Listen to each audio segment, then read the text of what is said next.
There we go. Yo, what's good, Good. everybody? It's What's your up? boy, What's up? SSJ Blackrod, here with Velvet, Isabel X, and here with Jade is Confused. And this trio is that's unfortunate. And it's unfortunate we don't have a fourth member, but yo, we're still gonna do it live. We're still gonna do it. It don't matter. Oh, we lost Jade. That's even more Oh, unfortunate. Now it's two of us. I'm God kidding. damn it. Jade will be back. Jade will be back. But yo, what's good, everybody? Velvet? How you Yes, doing? What's going I'm on? doing great. Doing great. Just got some new stuff in for the salon, meaning new services. I'll be Okay. posting about it soon, so be on the All lookout. right. Well, for us ladies. Or people who want really nice eyebrows. I mean, maybe you might want really nice eyebrows. Yeah, be on the Maybe. lookout for them. That's good. Jade, what's For some good? reason, I see you saying my name. I can't hear anything. Again? Yeah, I just left the fucking chat. It was fine until we went live. All right. So I guess So, I'm just gonna leave and come back again. And all right. fine. So, I guess we'll keep it rolling. That's the joy of doing these things live. I definitely miss the studio, miss Same. doing this in person. But of course, y'all, there's still a pandemic There's going still a on. panorama. It's still going on. But apparently, I mean, real quick, before we even jump into the show, let's talk about this real quick. Please. Miami, people in Miami, No. are y'all okay? It's not even Miamians or whatever you want to call them. It's people visiting Miami that are causing this commotion. Mm-hmm. And I'm going to need them to not because we're still in the middle of a panini. A whole panini pandemic, Panorama, panorama. Pythagorean theorem. Like, we're still there. Yeah, and these videos are wild of people just. It's so many people out there. Like, So I understand spring. Spring. Here's my thing. Like spring break, I get it for college students, for high schoolers. That's cool. But why? uh, But why are these 30-something, 40-something year olds out here living their best life? Good for them. I guess good for them. I'm not gonna be a hater. But y'all, you have a whole family. okay, but not only that, but like you said, these are older people. These are people not even in college anymore. Like you said, spring break, I get it, high school, college, whatever. But these are grown people. There's more to the world than just Miami. And for you to cause this commotion. Yeah. Not saying anything is wrong with Miami and there's nothing wrong with visiting Miami, but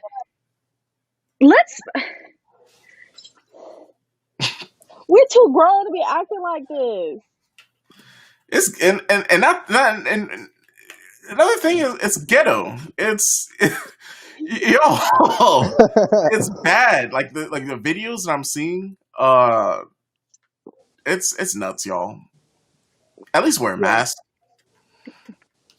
At Ain't least not one mask out there. not a single mask. Jade, what's going on? So much. I'm How's really it going? trying. I'm such a boomer, so doing this whole remote live thing has been such a challenge for me. I got a new camera today and it didn't work. So, but other than that, life's been great. I turn 22 tomorrow. That's what I was gonna say. Yes. Everybody, in the chat, everyone watching live, all of us, let's all wish Jade a happy birthday. The years start coming and they really don't stop coming. You're gonna see that these, enjoy your turn, enjoy your early 20s, Yes. early 20s. No, continue. I'll go. No, go ahead. Well, I feel bad. Well, as being our youngest cast member and us being older, definitely listen to that. Oh, wait, am I point? No, wait. Where's Chris? Chris is that way. Definitely listen to Chris, and enjoy your 20s. It honestly, it feels like my life is just getting started though, because I did have to like wait a long time to be able to like actually be expressive of my identity and stuff.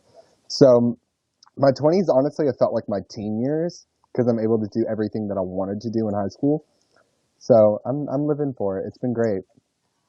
We love it. Here for it. Friends like you definitely make the 20s the best part of my life. So Oh, And, it's too early to be crying.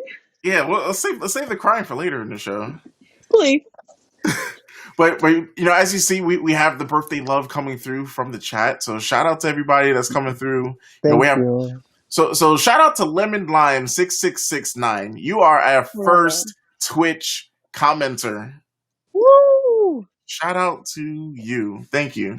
And the shout outs, listen, the shout outs, that's one of like that's one of our like highest honors on this show is being really shouted out. So Lemon Line, we appreciate you. But Jade, birthday. Any plans? Like what are you doing for your birthday? How are you celebrating your birthday? I'm going to the lake with my parents and my two best friends. You guys might know them, Chris and Velvet. Wow, they sound really familiar. Yeah, they're pretty alright. And then next month, we're going to Colorado. So, It's gonna be a fun time. I'm pretty lit. Well, my 21st birthday, like I turned 21 March 23rd, and quarantine hit March 13th.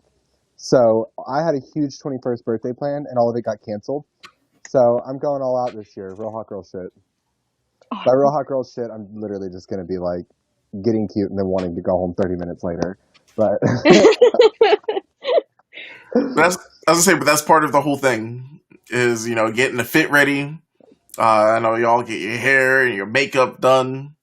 It's a whole thing, and you deserve it. You have everyone has this one day. For some people, it's a week. For some people, it's a month. Those people, let's talk about those people real quick. The birthday month people.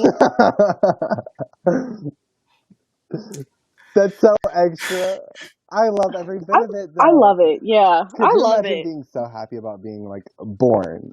Like you think your existence is that precious that like you're gonna go a whole month. I love that. I was born the day after Christmas. Like all of that joy has been robbed from me. Yeah, I'm so sorry, Chris. Are you okay? I'm so sorry. We can talk about it. I think this year I might do something different. I think I'm gonna either do something big leading up to it, or do something a little bit later on. I don't know. I'm gonna do something big this year. Hopefully. Do it. So we have a quick amendum that we have to set right. We had completely disrespected the great AOC last episode, and by disrespect meaning we completely forgot about our women's history moment. Completely forgot about it. Like we talked about it before the show. We talked about it like during our our planning. And once the episode started, we just had so much fun with you guys, just completely right over our head. So we're gonna go ahead and jump into our women's history segment. Yeah, and she happens to be like one of my favorites, which is actually it makes sense because I was supposed to deliver on her last week, but I had technical difficulties, so my bad, y'all. But I kind of low-key sent for her. Alexandria Ocasio-Cortez, also known by her initials AOC, is an American politician serving as the U.S. representative for New York's 14th congressional district since 2019, offering a face of representation for Latino people and more specifically, Latina millennial women. Her struggle as a young woman of color in high offices are met with poise and relentless effort for equality and reformation, and we'd like to celebrate her efforts to level the playing field to offer minority groups a fair shot at life that we deserve. So, here's to AOC. I love her. Cheers. Oh, wait.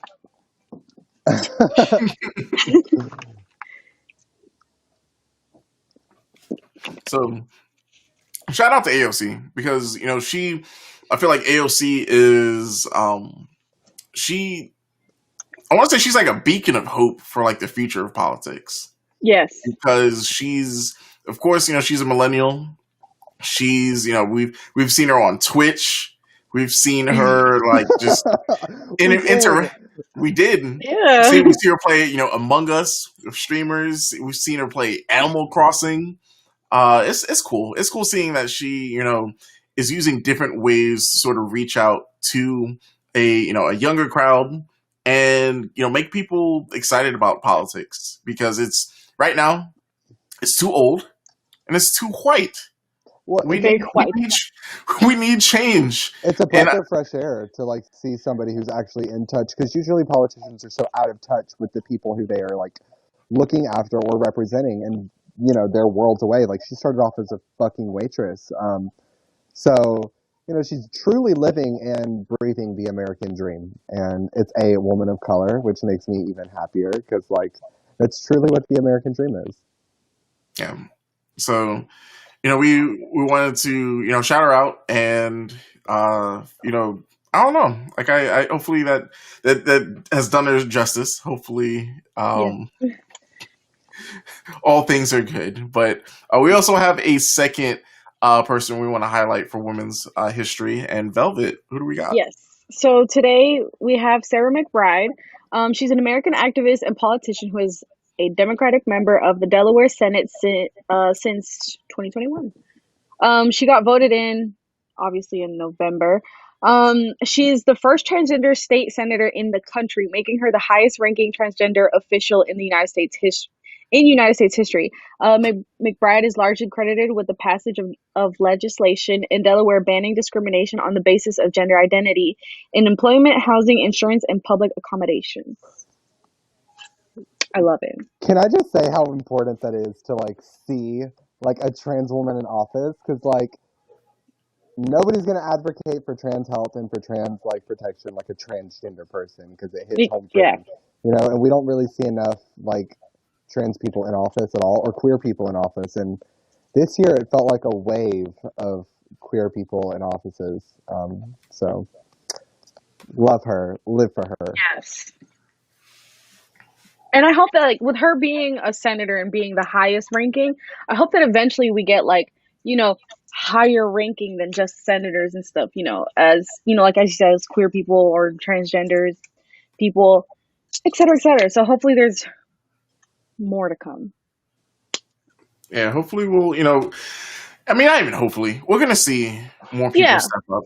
We're going to see people, do their thing. So, you love to see it, and I can't wait to see more. All right, so this week I feel like we have like a good bit of news to sort of jump through, and we're gonna start this week's news off with a story about an elderly Asian woman fighting back and kicking her attacker's ass.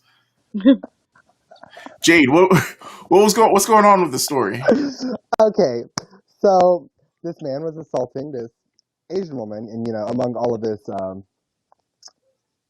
hate crime, I don't know why I was getting ready to put quotations around it because it's what it is.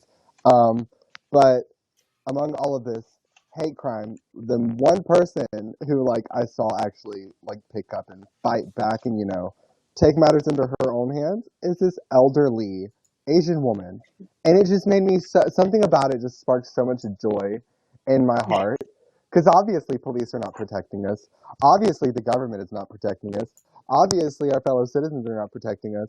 So this woman whooped this man's ass and hospitalized him, and I just think we should all sit back and take notes, because with age comes wisdom, and word of the wise, whoop their ass.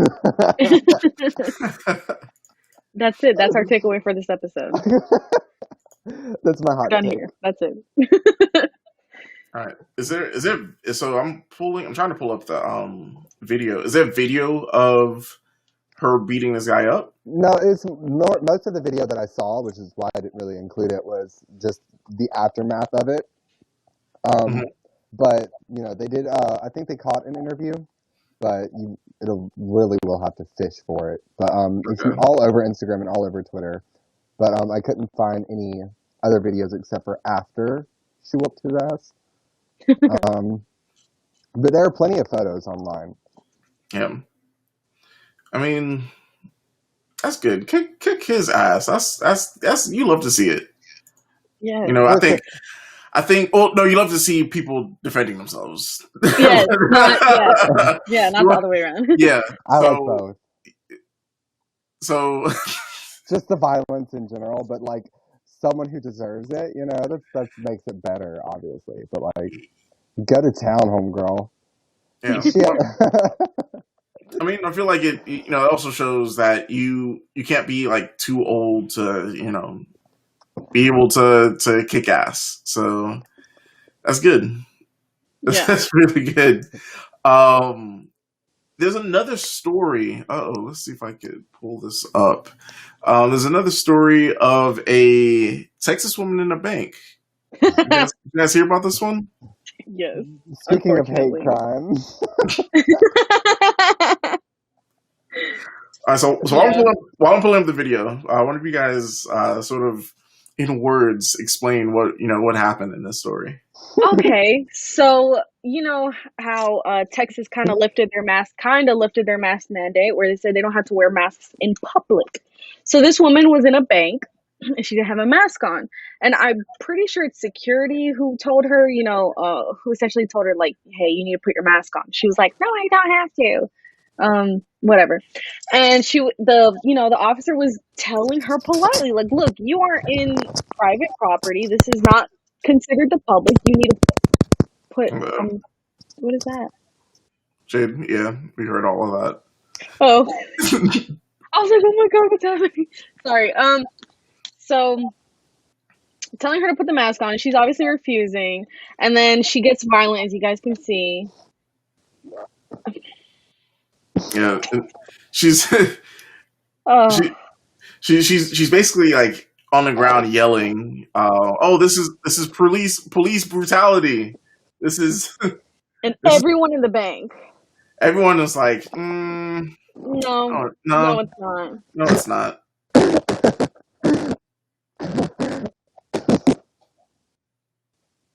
So yeah, I mean, I don't think we have sound running through it. I don't think you guys can hear it.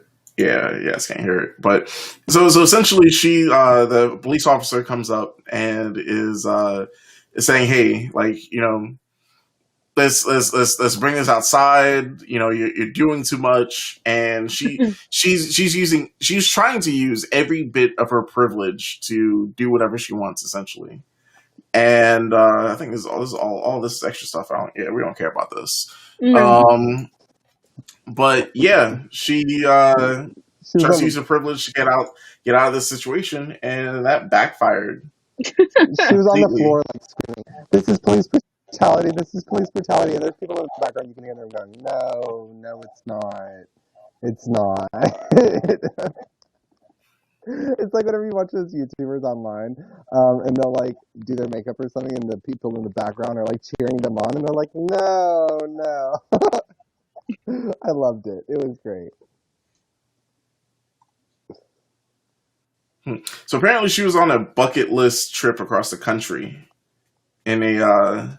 So I guess she wasn't. I guess she wasn't even From from Texas? Texas. Yeah, but still, like, I don't know, like these anti-maskers, these people that feel like oh, it's their right. I feel like those are like the worst type of people. I feel like I say this every time, but I hate that it became political. Like, it's literally just science. Like, I mean, you teach your child 2 + 2 = 4. That's just common knowledge.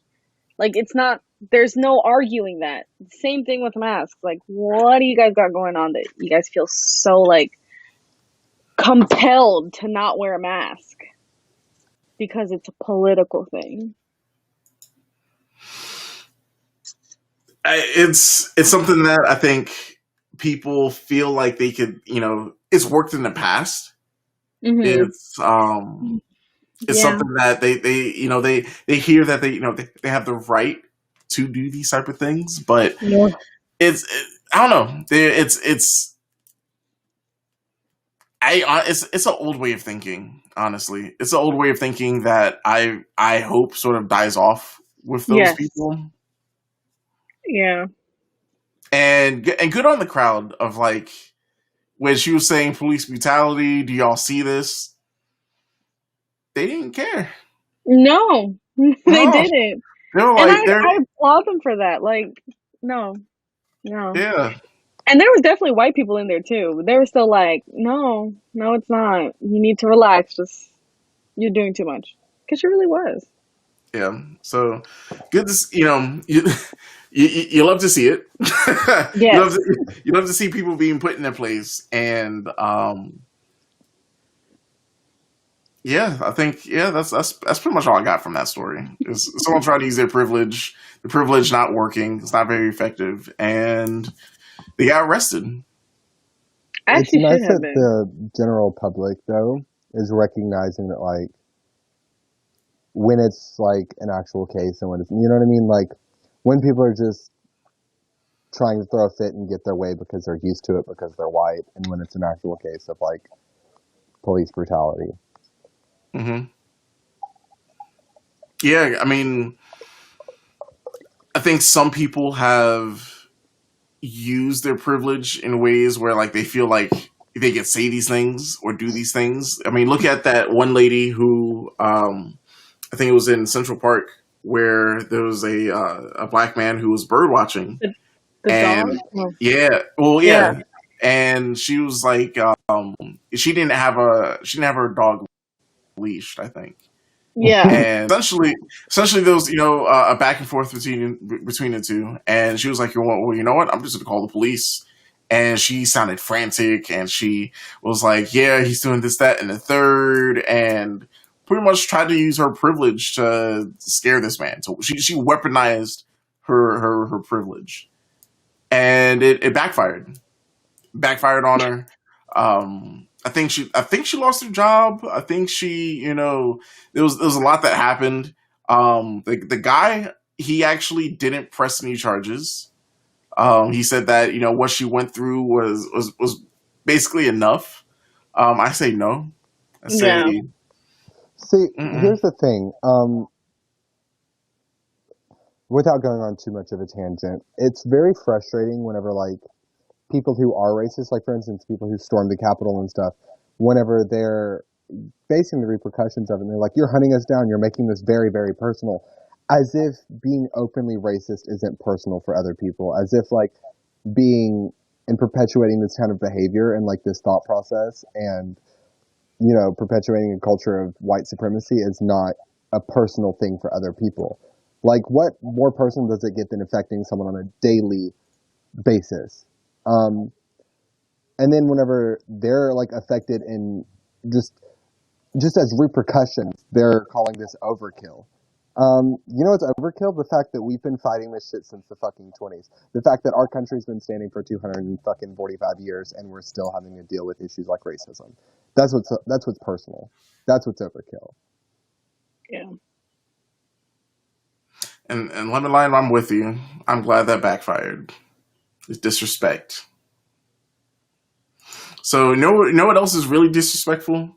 This is our next story, which I'm sort of jumping around, but I feel like it sort of leads in the vein of what we're sort of talking about, of just disrespect, and like I don't even know like who approved this, who thought this was a good thing, Oh my but God. you know what? I'm not even gonna describe it. Let's just put it on the screen Let's and just watch it. and just watch it. Let's see. Let's see this. So he's like, all right, cool. It's a video of someone taking off eyelashes. That's always creepy to me, seeing eyelashes come off. Oh, okay, all right. Oh, Oh, wow. wow. Wait a minute. Hold up. The legs, no, Jesus Christ. Yeah, Um, yeah. yeah. Hmm. I, yeah. like, like you said, like who thought this was a good idea? Not only did, okay, I've watched enough like shows on sci-fi to know that To make a mask is a few days process, right? Hmm. To paint the mask is a few hours. To put makeup on this woman is a few hours. Um, the woman herself sat through that and was like, "Yeah, let's paint my body and let's put this mask over my head." Several people sat hours, and I'm sure this was thought about of days or weeks ahead of time. So why was no one like, maybe this isn't a good idea. Maybe we shouldn't do this. Maybe this is blackface. No one thought to say anything. Not any of those makeup artists or her herself. Like I said, like sitting there for hours and hours and talking about this and going over like what needs to be done next and what's the process from here on out to do this to get to this.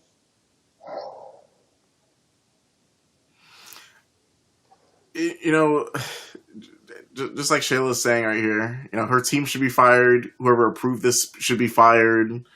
And like this is even like an old video, right? This is something that's like this is recent, right?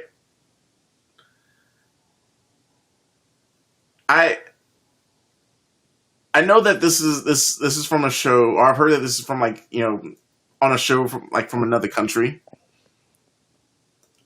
Oh, you can't hear me? Uh oh. No, I can't hear anything. Wait, Velvet, can you hear me? Hmm. Um, that's weird. Oh, I sorry, y'all. can't hear shit. We're having technical difficulties. We're gonna, I guess, reset real quick. I guess in the chat, y'all, let me know if y'all can hear me. Oh, I'm just wait. gonna refresh it and I'll be right back. Oh shit. Oh, Velvet, I guess Velvet can't hear me either. All right. Hmm. Y'all give us 1 second. We'll be right back.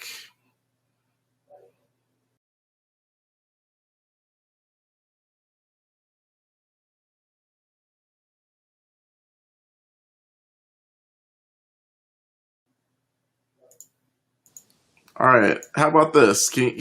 Are we good? Can we hear? Hmm. I can't hear nothing still.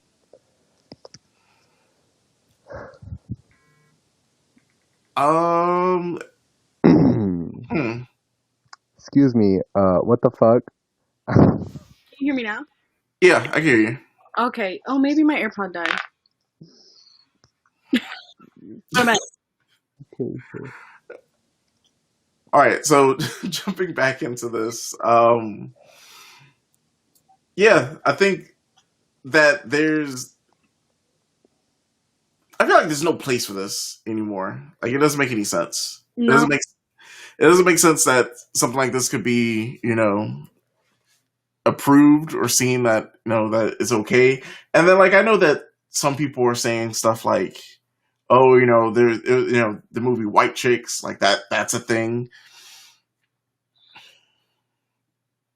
It's not the same. I don't think it's the Same at same. all. It's not the same at all. No. Or when people bring up Tropic Thunder with Or Robert Downey Jr. they clearly have not seen the movie to know what is going on and why he's like that. The Robert Downey Jr. thing was, I mean, if you don't know, it's not only a joke. I think it was because it's a layered joke. Yeah. That's why it goes over people's head. Was that it's a layered joke saying like why do people put themselves like why do people feel like they have to do these type of things like it's they make fun of it in the movie like the whole time.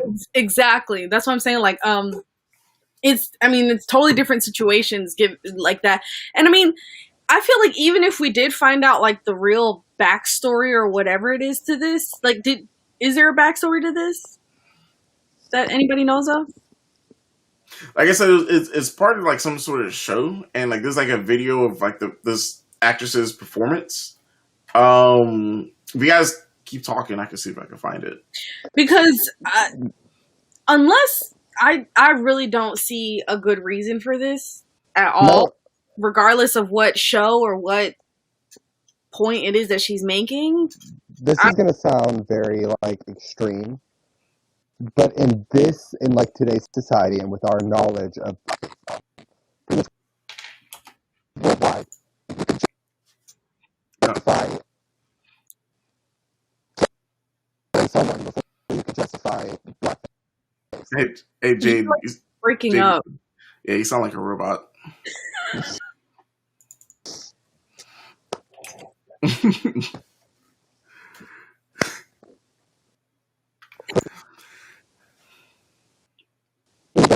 Jade is. It sounds staticky. Yeah.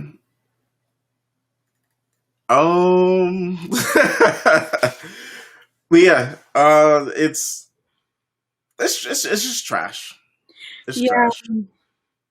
it really is. Hopefully, you know what? Hopefully, within this week or something, we have like a what's it called? An update or something? Because I want to see what happened.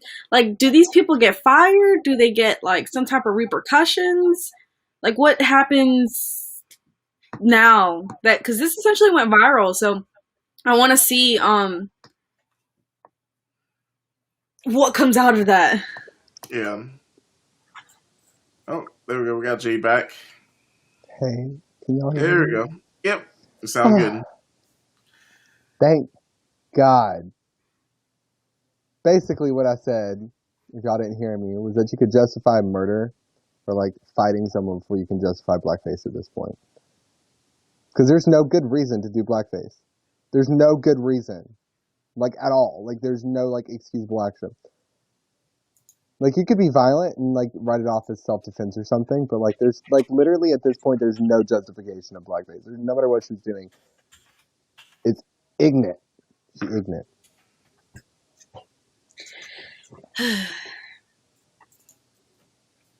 Yeah, I got. Did you notice that there wasn't a single black person there either? It was so crisply white. Like it was briskly Caucasian. The entire crowd, the entire dance, and it was shitty too. They sounded bad, so you could tell she was white even though she wasn't like dressed like it. You could just hear it and see it.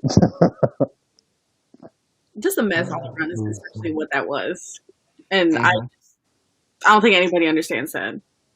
The caucasity of this bitch, I can't. Oh, that do take nerve. That do take nerve. But let's jump into some movie news. Yes. Some superhero news. Yes. And the Snyder Cut is out. If you don't know, the Snyder Cut is the original version of Justice League that we're supposed to get years ago. Because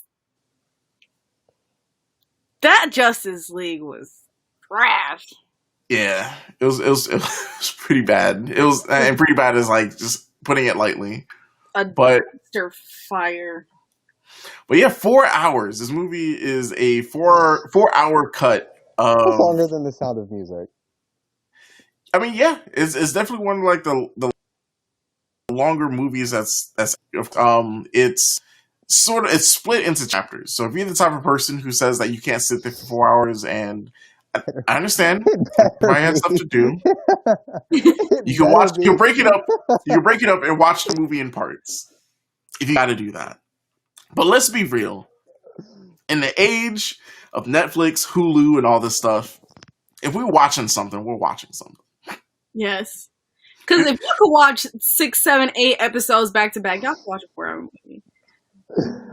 I don't know. It's kind of like whenever you pay like I saw a tweet where it was like paying $13.99 for a product, or paying versus paying $10 and then $3.99 for shipping and handling. And it's like I'd rather just pay $13.99 with free shipping and handling. I don't know why. It just feels better. No, whatever. So, besides the movie coming out and getting pretty. I mean, at first it was getting mixed reviews, but then the not only from just the fans, but critically, getting really good reviews at this point now. I think at this point is one of the higher rated superhero movies on, I think, Metacritic or Rotten Tomatoes. One of the two is up there. So yeah, I'm excited. If you haven't watched it yet, find some time to watch it. It's on HBO Max. But we are taking the time to sort of talk about some extra stuff that's in the news about this movie. Velvet, you have some information about it. Yes. So, allegedly, there was at one point, Fisher had been upset that the filmmakers wanted him to say "Booyah," Cyborg's catchphrase best known for Teen Titans animated series. So, first off, you said that wrong. It was "Booyah!" That. Really crazy. You have to say it with enthusiasm because he says it like that on Teen Titans. He really does. I'm gonna be very honest. He does. I miss that show, but yeah. But if you haven't really been following up with it, Ray Fisher, the guy who plays Cyborg in the movie, which I will say that the first cut, the theatrical cut of Justice League, did this man dirty. Watching the Snyder cut and seeing all of the story, character development that they put into Cyborg, when I say that Cyborg needs his movie now, this originally was supposed to set all that up. We need this now. This is why I've been saying this since Dawn of Justice, Batman vs Superman. I've been saying this when they first did all the cameos with the Flash, Cyborg, Aquaman, I forgot who else. Wonder Woman made a No, Wonder Woman was in it. He was in it. But anyways, with all the other Justice League cameos, I was like, this feels rushed. I don't like it, but let's see how Justice League was. And again, Justice League was rushed. There was no type of I always said they should have done it how Marvel is known for doing it, and they should have done their own individual movies and then came back and done Justice League. But that's just me. No, I mean it's a proven track record of getting things done. It's what? Marvel has pioneered this form of storytelling. Yeah, it's a long form of storytelling where but it works. It works. It works. Marvel gets me to watch movies and TV shows that I don't even care about, but I want to know where this leads up to. I want to make sure that I know all the ins and outs. I want if a character shows up in a movie that I do care about, and they showed up in another movie, I want to know. I want to see the connection. Mm-hmm. So yes, okay. I will watch all this.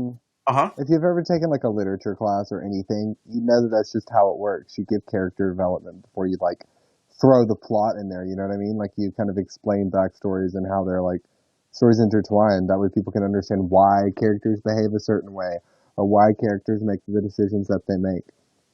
Ultimately, I don't really watch any of it, but I just started watching Titans on HBO, which was a little bit controversial whenever it came out because everybody was upset about how the characters looked.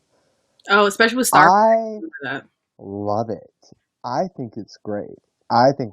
It's very far from the Titans that I watched, but it's A1.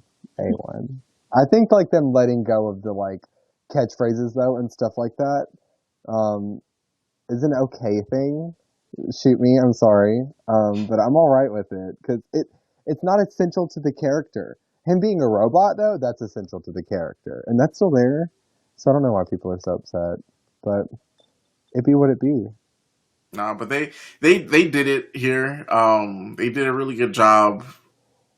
I guess just more or less fleshing out all of the plot holes that the original movie had. Yes. And it's 4 hours, but you'll make it through those 4 hours before you know it. Yeah. So I appreciated that, but just like we were saying before, so Ray Fisher, he pretty much had you know went to social media and was like, hey, Joss Whedon, Jeff Johns, a lot of like these higher up people in this industry, they're assholes. Like they have they'll say and do like racist things, and for him to put all of that out there essentially is like career suicide, because you're essentially putting yourself up against the top dogs. And Warner Brothers, and then like the DC higher ups, they sort of try to like dismiss everything. When the AT&T and Warner Brothers merger, when all that happened, like that's when he was like, hey, this is what happened on the set. These guys, they're not, they're not as great as you think they are. Pretty much just got like dismissed and swept under the rug. So Yeah. essentially he started getting like written out of other projects. So like as of right now, like he was originally supposed to be in this new Flash movie. He got written out of that. He was supposed to have his own movie. We have no idea what's going on with that. So, I feel like the amount of pressure that the fans put on Warner Brothers to release the Snyder Cut is the same. It was two things: the same pressure that we could apply for them to continue making the Snyderverse, because that's something that the fans want. You have people that didn't care for Zack Snyder, people that are they didn't like Batman v Superman, they didn't like Man of Steel, but I see these same people sort of like backtracking and loving this version of Justice League. So it's cool seeing some people go back and say, you know what, I was wrong, this was actually really good. So I think them putting out more of these movies would be great. Yes. DC has they have the characters to do something great. And that I mentioned this in the last episode. I'm a huge DC fan. Like I'm more of a DC fan than Marvel fan, but I know that DC has shitty movies, and that is something that like I absolutely hate. Like you said, they have the characters, they have the potential to make these movies great. They have the potential, but they just don't do it. They can't, for whatever reason. We have 70 million thousand Batman movies with 80 different types of Batman actors. But with this coming out, I hope, like you said, I hope it changes like the way DC works, and I hope it switches things around and we can have yet another I guess a DC wave or something of that sort, because I love them. I think DC has better characters, but Huh? DC has better characters, but Marvel has better execution. Essentially. Well, I mean, that's how I see it. I mean, Marvel has great characters too, so let me not totally dismiss that. But no, I don't know what the fuck DC got going on. I don't know.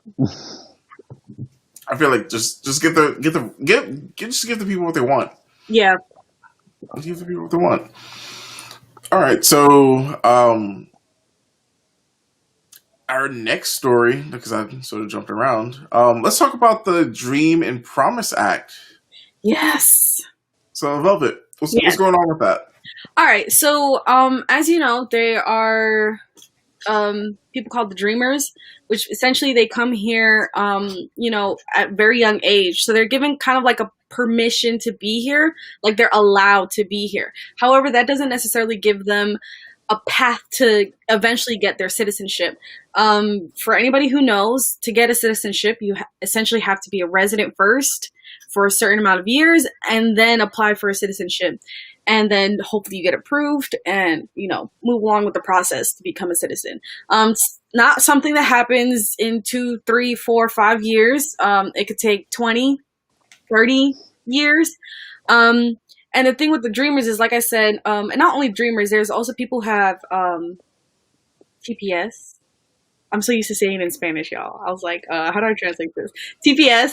They also are basically they have work permits essentially. Like they're allowed to work here, but they are not considered citizens here. So with this, coming along, it gives those people the path to become citizens. And whereas before they didn't necessarily have that, they had to do other things like get married, essentially. Just an example, to become a citizen, or have someone who is a family member of theirs to apply for their citizenship, and hopefully they get approved for them to become citizens. So it's just a mess for them. But like I said, this basically opens up a new path for them to do it themselves and, become citizens. So that makes me happy. Hopefully it plays out the way it's said to play out.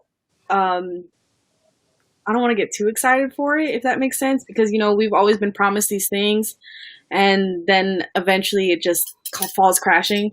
So, I hope it works, and I hope it's something that happens, sooner than later, and I hope it's an easy process for them.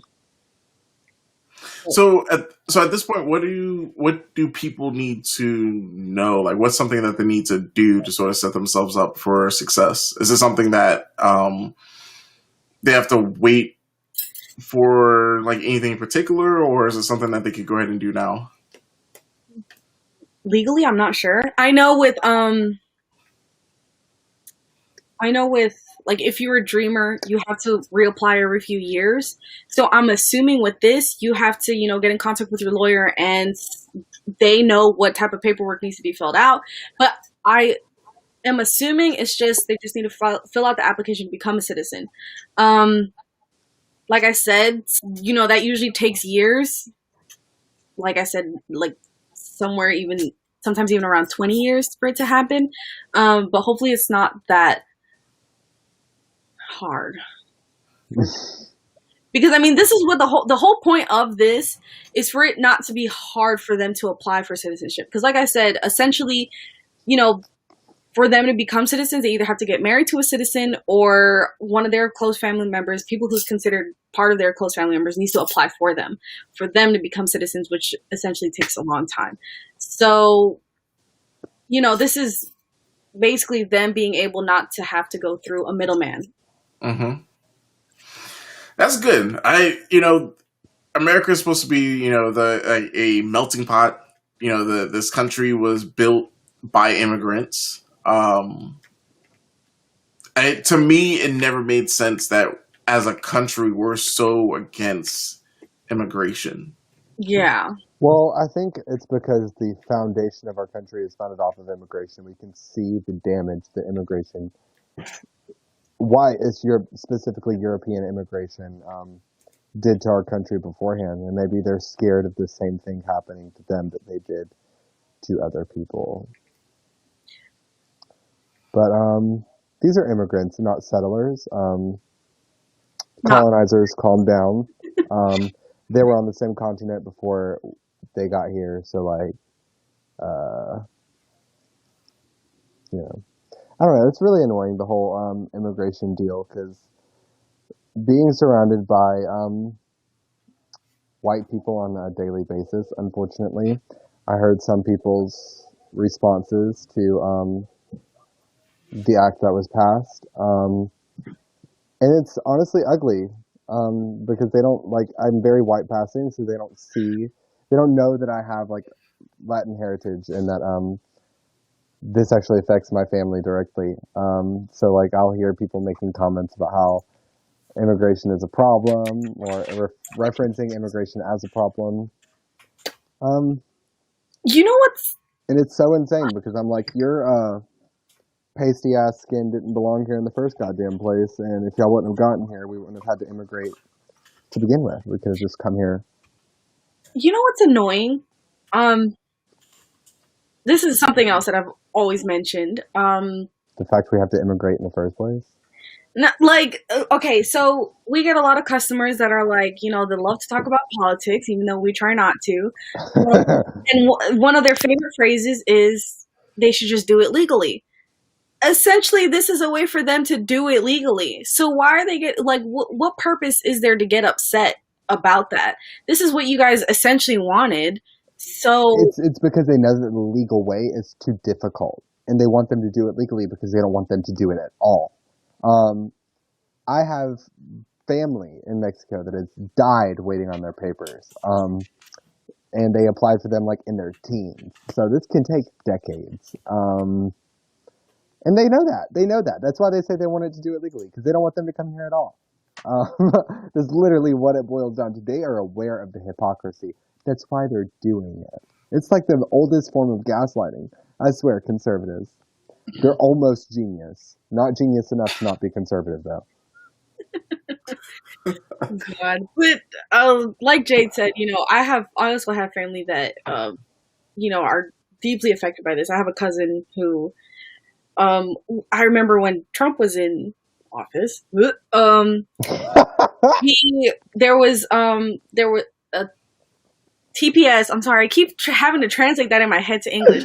TPS was, was essentially like there was uncertainty as to where or what was going to happen, if it was going to be renewed or anything like that. So he literally had like a game plan to move to Canada, and we were all like, really worried about it, trying to figure out like, what he was going to do with the land that he owns here legally. By the way, he owns that legally. Thank you very much.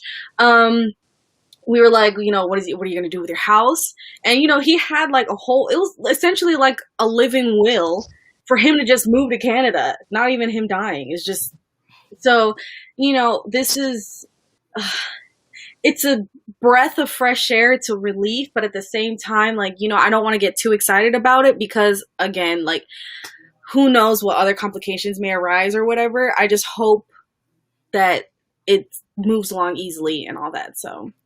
I mean, it's definitely a step in the right direction. It's something that we, as a country needed to start like just doing a better job of. So it's good to see that it's like the wheels are in motion for something good. Mm-hmm. Yeah, so I'm excited. I'm happy about it. It's unfair to see like certain people like who live here and they pay their taxes, they pay their dues, they are wonderful contributing people that help out with the economy and everything, and they can't even like I have a family not family member. I have a friend whose family member just died not so long ago. She can't even go to his funeral or anything like that because she has DACA, but she can't go back because, technically DACA doesn't really allow you to go back. So it's stressful. But I mean, like you said, it's a step in the right direction. It's good to see the wheels in motion. So I'm happy. There's the last season of The Real World. I don't know if you guys remember that show. Yeah. The last season of The Real World. I know there's a new season, I think, coming out or out now on Paramount Plus, which that's not enough of a reason for me to get Paramount Plus, guys. I want more. But the last season was on Facebook, so you can actually go watch it on Facebook now. One of the castmates was a dreamer. Oh, really? Yeah. I did not know that. Is it the reunion one or the like? No, it was in Atlanta. Oh, okay. I know what you're talking about. Yeah, that's crazy. Yeah. And like, it's wild because you're a robot again, Jade.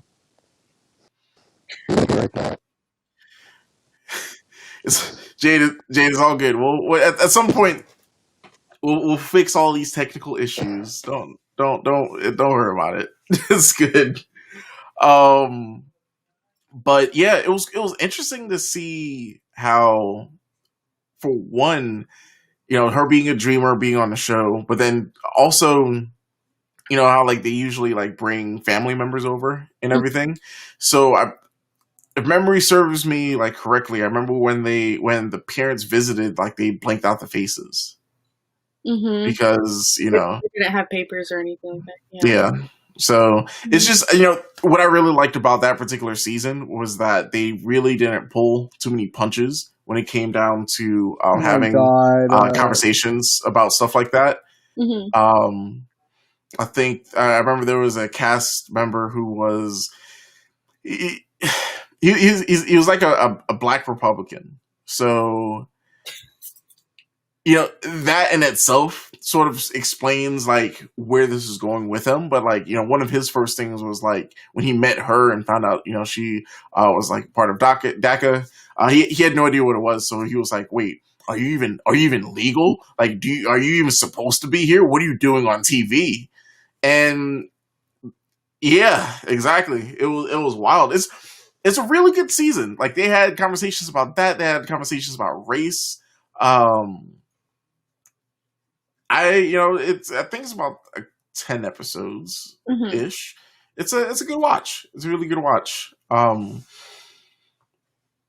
Yeah, let's see if we get Jade back. Jade, how you doing? I could hear you until you added me. That's so weird. We'll figure this stuff out I'm in gonna try like it again. in I guess in a production meeting or something. Yeah. So like we said, it's something that is good. Is a good story. I sort of feel like we should have ended with this because it's a good story. Because our next story It's not. is not. It's recent. This is something that happened last week, and it's something that actually happened close to home. Yes. So last week there is 8 dead in a Atlanta spa shooting. So like multiple, spas, 3 spas. A man who the police said went on a rampage in the Atlanta area has been charged with 8 counts of murder in connection with the attacks. And specifically, this guy went after primarily Asian women. So, there's a conversation of, even before then, there was, because of the pandemic, there was a conversation of Asian Americans, Pacific Islanders, all of them sort of like receiving more anti-Asian hate. Yes. And,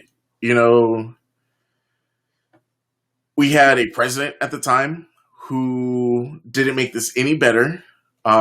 Calling and just calling the coronavirus just different names. I'm not going to repeat the names, but just sort of like just throwing the blame, on China specifically. But then, of course, when you're doing that, a lot of people are ignorant. They like to lump everything together. So we're seeing more, people like joking around, sort of leading with this narrative. And, with these jokes, with all of these problems, all these things, it leads into hate. It leads into people saying wild stuff, leads into people attacking people, and it eventually led to a situation like this, where a man, a white man at this, um, went to, and it specifically targeted these Asian establishments. And to me, there's a lot sort of going into this. A lot going into, the apprehension of the suspect and how he got away, scot free. It's something that's, just wild that he was able to go to 3 different spas. And these aren't like spas that are down the street. No, like these, he had to, drive a good distance. Like he went, to different areas to commit these heinous acts. And now we're looking at the aftermath of like, I guess like, what's going to happen to him? Are we going to see, copycat people? There's a lot. And even before we even talk about what the sheriff in that press conference said about this guy, I just want to open up the floor. And also, once again, I'm going to go ahead and drop a link in the chat because we do want to hear from you guys too. We opened it up, I think, like yesterday or a couple days ago, just to see if we could get anybody from the Asian community to speak about this. But this is something that's still fresh. this is something that's still hard for them to even talk about. So I wasn't able to get anybody on the show, but at the same time, the floor is still open. So if anyone that's watching live wants to talk live with us about it, I'm putting the link in. But once again, Velvet, Jade, how are y'all feeling about this? Um, I obviously have a lot of opinions about it. Can you guys hear me okay? yeah. Yeah, you sound great. Okay. Sound great. Thank you. Um, obviously I have a lot of opinions about it because his excuse was absolute and utter bullshit. Not that there's ever an excuse to kill people. Well, not that there's ever an excuse to kill innocent people. There you go. But his excuse was essentially just misogyny, that his attraction to them was a problem. And I don't know if anybody reads like any theory posts on Reddit at all, or any theory articles at all about like law and about politics and about like socio evolution, basically. But really what this boils down to is, yet again, pinning women for male attraction or for male attention, and faulting women even further. And it's frustrating because the exact same excuse that were used to kill these women is the exact same excuse that has been used to kill trans women. So I can't relate completely, but I can kind of understand like the fear that Asian women are feeling right now. Because it literally boiled down to, they were outlets for my sexual advantages, and I had to eradicate them in order to get rid of my impure thoughts. So it's scary. It's scary the damage that men can do. And it's scary that we still live in a society that will like glamorize and perpetuate the exact same culture that he was using to buoyant his entire excuse on.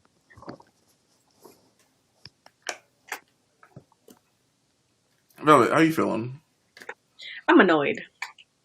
Um, you know, like Jade said, he literally had no excuse for this. And the fact that, like you said, with the press conference the next day or whatever, that was absolutely ridiculous also. But the fact that he was able to kill 8 people and, go down fine with no scratch to him is just absolutely ridiculous to me. Am I shocked? No. Am I surprised? No. It's just, it's sad that, this keeps happening, and that it just proves points further that police know what they're doing. Just throwing it out there. Police know what they're doing. They just choose to act the way they act for certain people. And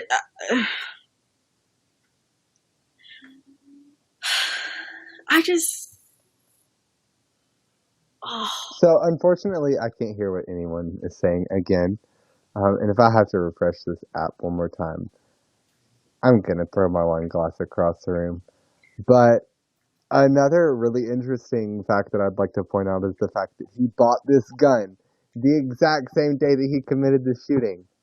He bought the gun the exact same day he committed the shooting, you guys. It's easier to... You can't even vote on the same day in this country. Like, you can't even... That's just insane. You can buy a gun to kill an entire salon full of people, but you can't vote and register on the same exact day? That's insane. That's crazy. Y'all crazy. Yeah, it's really maddening that, like you said, that it's so easy to, purchase guns, and just go off and like just do these crazy things.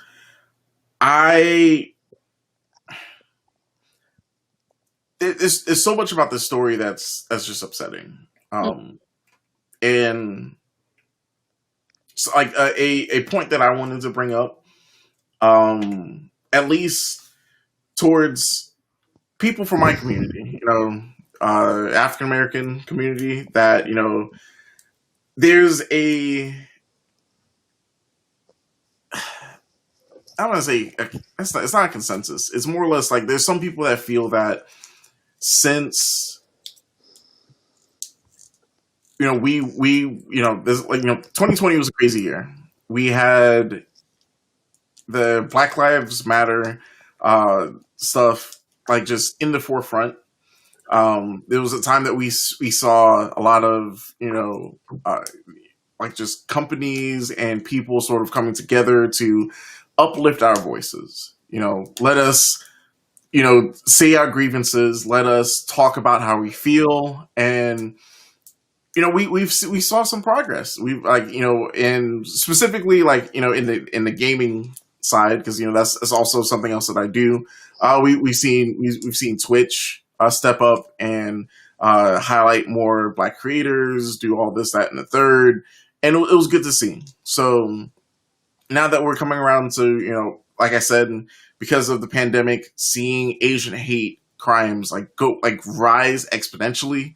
And then this happening, now it's time to step back and let Asian people, tell their story and uplift their voices, amplify their voices. All that's important. But like I said, sort of to pull everything back, I online was seeing people talk about, hey, Asian people, don't really fuck with us like that.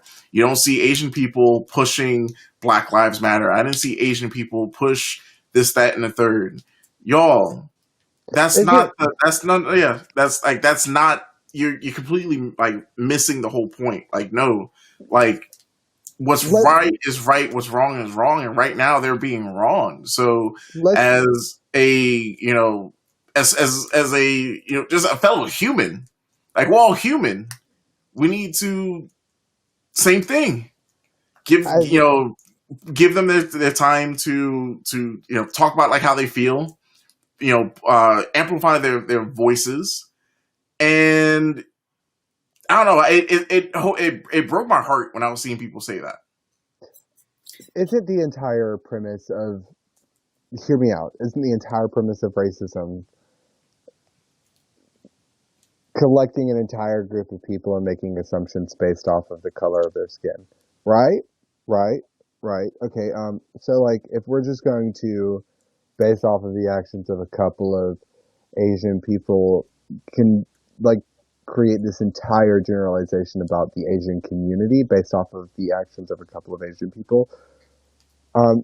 Correct me if I'm wrong, but that's racist, right? Right? So it's been really confusing to watch a couple of my friends on Facebook who I know have been victims of racism because they are people of color, make these long posts about how Asian people are not deserving of their compassion right now, based off of their encounters with a couple of Asian people in their lifetime. That's been really confusing. But coming from somebody who has an insight on the white community completely, racist white people don't care about either one of you equally. So you might as well join forces or get trumped by the entire movement whenever you're arguing amidst each other. Yeah, this is definitely a time that we need to come together, and work together just so that things like this won't happen again. So that whole narrative of they don't help, they don't amplify our voices. You're missing the point. I feel like there's a lot of hurt in these communities, and like I said, we tried reaching out to get someone on the show to even talk about it, and it's hard, and I understand, but this is the time to come together. This is the time where we need to put things in a place where things like this won't happen again. and it sort of falls back to our, the justice system. It makes no sense that this man is still alive after killing 8 people. There's 8 counts of murder. It's crazy. I'm looking at some facts right here of like just this whole thing. So like I said, 8 counts of murder, 8 people were killed. 6 out of the 8 victims were women of Asian descent. So not only is this something where this guy was going after Asian people, but also going after women too. Mm-hmm. And there's also this, the facts of like Asian Americans were targeted in nearly 4,000 hate incidents in the past year. That's a lot, and that's documented incidents. Yeah, That is so disheartening. It is. So maybe calling it the China virus probably wasn't the best move, Donald Trump. Yeah.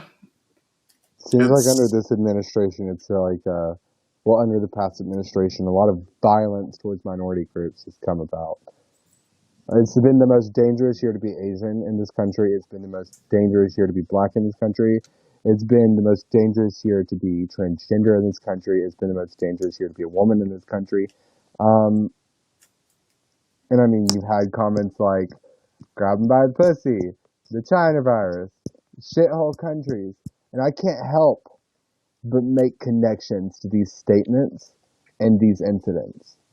And what it boils down to is like the fight against white supremacy and against specifically white male supremacy. It's so fucking sad to think about, because ultimately, no matter who they're attacking, odds are the 3 of us in this conference now have the same assailant every single time.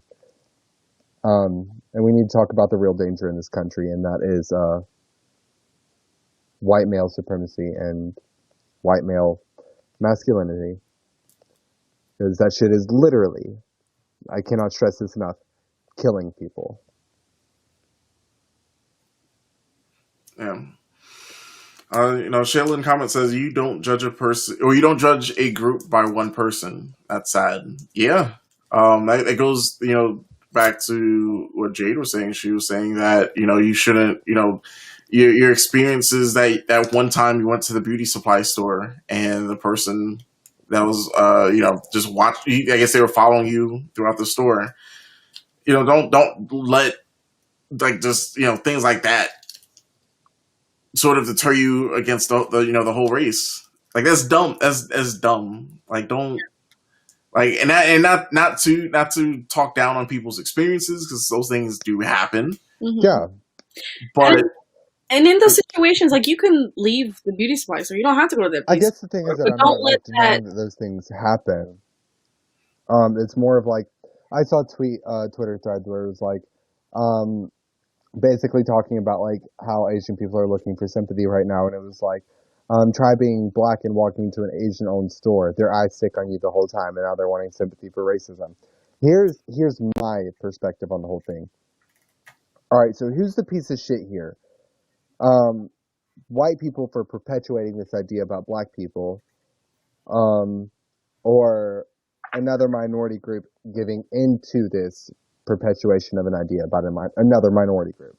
So who's the piece of shit here?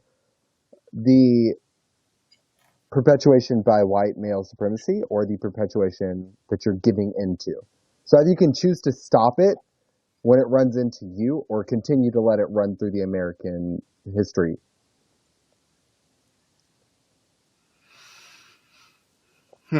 Yeah. And we said this at the top of the show. I think it's going to fall down to our leaders. It's going to fall down to the people that we put into office. It also falls down to like the next generation of like these politicians, these next generation of leaders.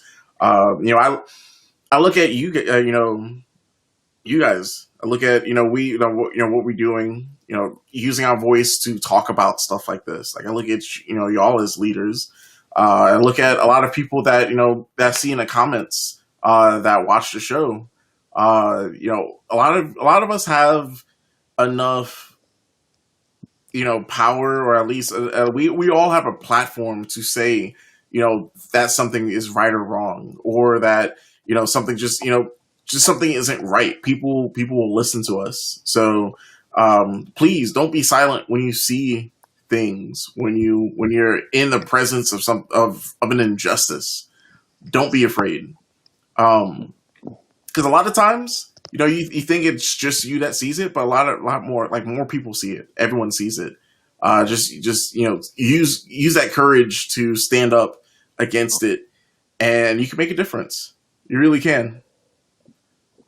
So this story is really sad. Our hearts go out to all the families affected by this, all the family and friends, these businesses. Like I said, the Asian community is hurt right now. It's to a lot of people, like, it's something that they still can't, like, wrap their heads around, that someone would be so full of hate and go off and do something like this. So just know that we're here with you. We see you. We're with you. And let's continue the conversation. Like, let's not have this story get swept under the rug. Let's not let this guy get away with it at all. Hopefully he's held accountable for this. But we're gonna go ahead and move on, and let's jump into our recommendations real quick. Hold on. I'm so sorry, you guys. Let me just get my dog off the down. We're gonna jump into the recommendations. Let's see, where's my mouse? Here's my mouse. And going along the themes of this month, we're going to talk about Last of Us Part 2. Last of Us Part 2 is an action-adventure game developed by Naughty Dog, published by Sony Interactive Entertainment for the PlayStation 4. And this is set 5 years after the first Last of Us game. The game focuses on two playable characters in this post-apocalyptic United States, where Ellie, who sets out for revenge after suffering a tragedy, and Abby, a soldier who becomes involved in a conflict between her militia and a religious cult. The game is played in third-person perspective. It allows you to fight human enemies and zombie-like creatures with firearms, improvised weapons, and stealth. So, a lot of people compare this to stuff like Walking Dead. I think it's better than Walking Dead. The story's pretty deep because, like I said, this is continuing off of the first Last of Us, which in itself was a really great game. It was and Naughty Dog is known for having very cinematic games, telling cinematic stories, and this is one of them. This is one of their greatest works, and there's stuff that happens in this game that, for some reason, angered a lot of people when it came out. Those people are dumb, by the way. And I think this is a really good game that, at this point, if you haven't played just the series yet, The Last of Us, please do. You can find the first game for pretty cheap now. You can find this game cheapish. But it's definitely worth the pickup. It's a graphical masterpiece. The gameplay mechanics is top notch. Just animations are wild. Like, every time I play this game, I see or do something that I didn't think was possible in this game. So it's definitely worth a pickup. Like I said, it's a PlayStation exclusive, so you have to have a PlayStation to play it. But it's on the PS4, so if you haven't had a chance to pick up a PS5 yet, you can still play this on your PS4. Definitely check it out. That's what I got. All right, so Velvet, Yes. what you got for our movie recommendation of the week? So for this week, in my movie recommendation, still following along the lines of Women's History Month and empowering women. So this week, my recommendation is 2004's Spanglish.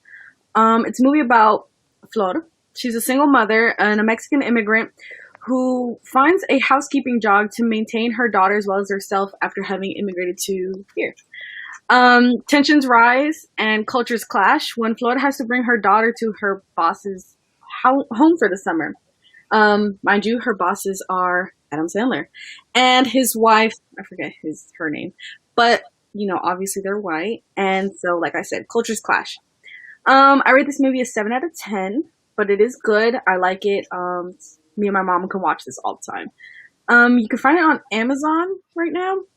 But this is one of Adam Sandler's more serious roles, not like Uncut Gems, but it's good to watch him in this type of role. And like I said, the woman in this movie, her name is Flor, the one who's an immigrant, and then the mom in this movie, Adam Sandler's wife.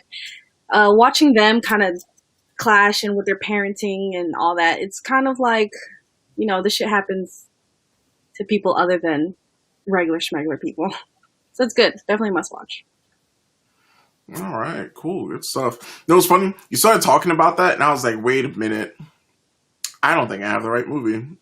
But it's good to know that this is it. And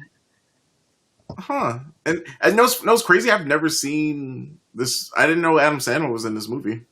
Yeah, I honestly don't know how I stumbled upon this movie, but like I said, it's one of his more serious roles. I mean, obviously, like I said, not like Uncut Gems, but it's still a good he's more like relaxed and not as like a doofus, I guess.